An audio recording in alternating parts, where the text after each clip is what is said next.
State lawmakers have until late tomorrow night to pass a balanced budget. And once they do, legislative leaders will work with the governor to hammer out the details of a final budget agreement, which must be passed by the end of the month. Disability rights advocates are watching closely to see if that will include a proposed change they say could result in tens of thousands of seniors and disabled Californians losing Medi-Cal coverage.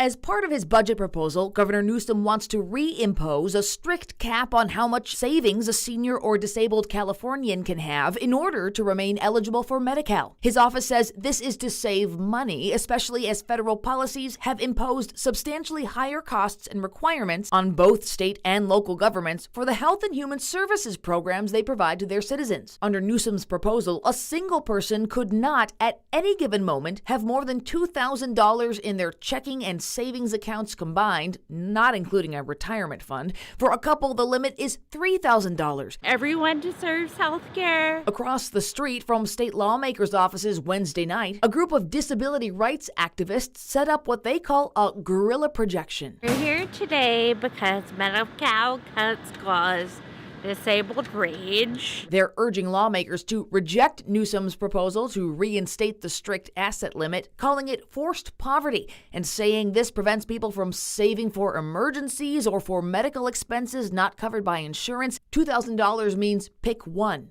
projection said: car repair, rent, root canal, or casket. I took their concerns directly to key decision makers. Do you support? I spoke on the phone with Democratic Senator Caroline Menjivar. I'm sick and tired of having marginalized, vulnerable people always be in the chopping block and forcing them to come up and beg for what they already deserve.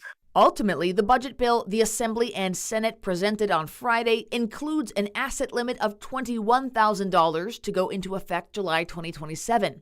Senator John Laird says it's better than $2,000, but it'll still disqualify some people from Medi-Cal eligibility. I mean, in California, we got to 96% of adult Californians have health insurance.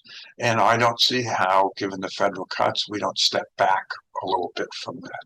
After the legislature passes their budget bill on Monday, leaders will work with the governor to square what's in their budget with what he proposed. Advocates have 2 weeks to continue making their voices heard. A legal expert tells us that's when the final budget, agreed upon by the legislature and governor, is due. Lawmakers will then vote on it by the end of the month.